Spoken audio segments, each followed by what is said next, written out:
Hello again, Physics 243. Let's talk about two-dimensional modes of oscillation. So remember this slide that I showed you before, sources of sound, vibrating strings and columns of air. So we've already talked about vibrating columns of air in, for example, a flute or a clarinet or an organ pipe. And we also talked about vibrating strings, right, like on a guitar or in a piano. But there's another dimension to this, and that is that the guitar body itself vibrates as a result of the vibrating string because it's attached to it. And that's an important part of the way a guitar sounds and also the volume that's produced. So not only does a string vibrate, but the body of the guitar itself. So it's hollow and there's a sort of thin wooden plate in the front and in the back, and they vibrate in particular ways. Similarly, a piano, the hammer strikes the strings vibrate, the manner that we've discussed, but all of that vibration is communicated to a soundboard. It's often wood inside of a piano, a big sort of flat piece of wood, and it vibrates, and that contributes a lot to the volume and also the characteristic sound of a piano. So you can get two-dimensional standing waves on a flat plate. So we've already talked about one-dimensional standing waves, like this. You can imagine that this can happen in two dimensions, like this. Now, this is most famously discussed by a guy named Chladni. These are called Chladni plates. He was an instrument maker, and so he took a plate like this, and he had a violin bow, and so with a violin bow, he bowed on the edge, causing it to vibrate. And he put some sand, he sprinkled some sand all over the front, the top of the plate, and as a result of the vibrations caused by the bow, the sand danced around and formed these patterns. So I want to show you a video of that, and that's here. Let me go to that. Hello. Where is it? Here. Yeah, okay. So watch this little video. So in this case, there's this plate, and it's bolted to a support in the middle here. And these are tiny little bits of styrofoam. And she's going to hold the plate in the corner, and there's the violin bow. So watch what happens.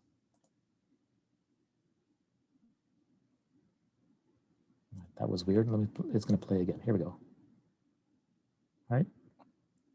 So see how all the little particles dance around, and then they form this pattern.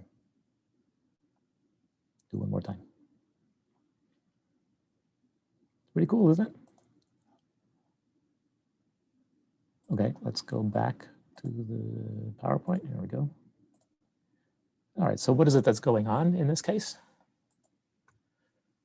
Well, we have a two-dimensional standing wave being set up by the bow. The bow is causing the plate to vibrate, and we have a two-dimensional standing wave. In these regions, which are black and they don't have the bits of styrofoam on them, those are the regions that are oscillating up and down. The bits of styrofoam all migrate to the nodes where the plate doesn't vibrate, right? And you'll remember when this picture was made, she's holding on to the edge here. So she's enforcing a node at that corner, right? So you have a corner, you have a node at that corner, right? She's holding it there, so therefore the plate doesn't vibrate there. And so we have a node. Here's another visualization of the kind of vibrations that you can get. These lines and this circle, those are the nodes. And in red are the regions that vibrate up at this particular moment in the snapshot, and blue the ones that have bent down. So red bent up, blue bent down. And as time goes on, those switch, right? As time goes on, the red areas go down, and the blue areas pop up, and then they oscillate back and forth. The nodes stay put, they don't oscillate. Here's another visualization of snapshots, right? Snapshots in time, showing the deformations. Of course, this is rather exaggerated, the kind of vibration, amplitude of vibration that you get, but that's the deformations of the plate that you can see. Right, so again, this is a way to visualize where the nodes are. Now here's another video in which he put his fingers here and here and here. So he wants to enforce that there are nodes there, there, and there.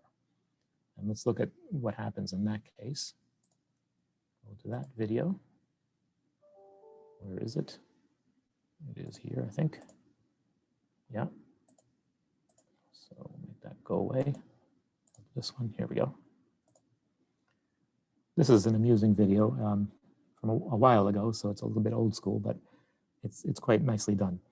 So he's going to set it. He's got this little Chladni plate here, and he's got a violin bow. And notice the way he's going to put his fingers down. Volume here. Although it's very light, to make the plate go back. Sprinkling sand. Pattern. So I'm going to put some fresh sand on. Put 3 fingers down and bow it there. And we go. See? So he enforced, by putting his fingers there, he enforced that there would be a node here, and here, and here. And so this pattern then emerged.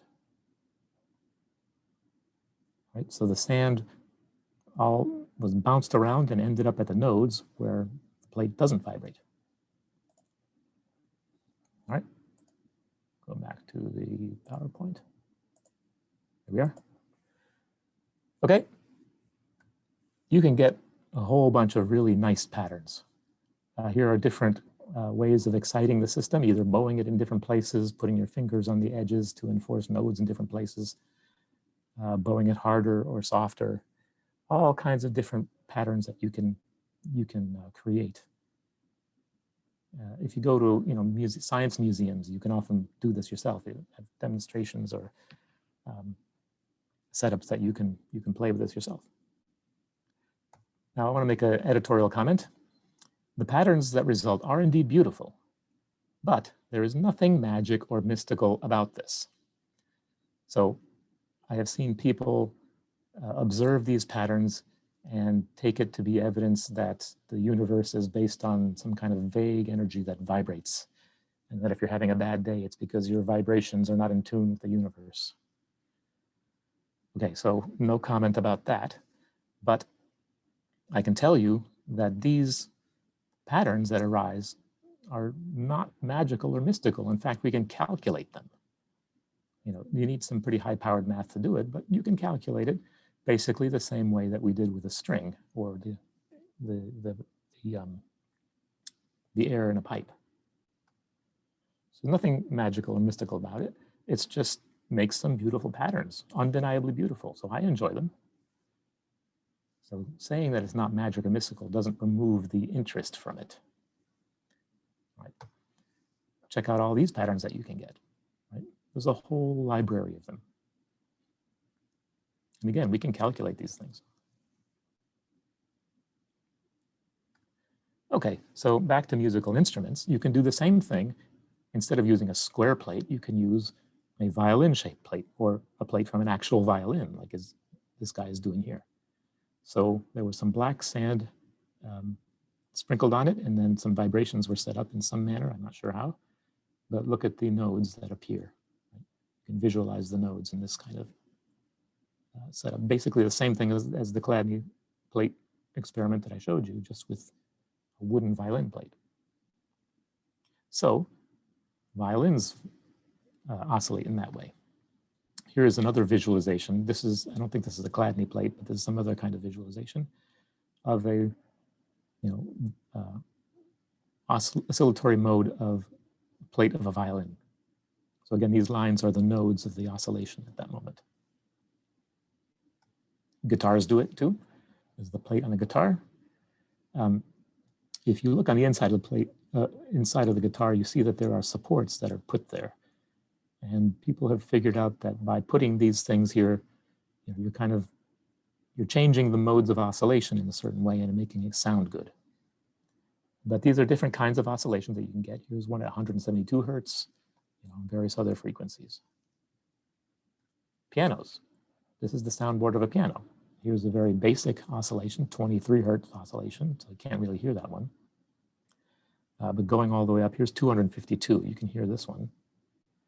And these are some rather high notes up here. All right. There's a very nice video done by Physics Girl on the Klasny plates. So here's a link. I'll leave that with you if you want to see that. And that's it for this one. So I don't want to do any calculations with the two-dimensional case. Just want you to be aware that it's an important way in which musical instruments work. Next up, we'll talk about sound quality. And we've kind of been alluding to it so far. Sound quality is, why does a piano sound different from a flute, which sounds different from a guitar? What is it that makes those sounds different and instantly identifiable? What's different about them? We'll talk about that in the next one. See you then.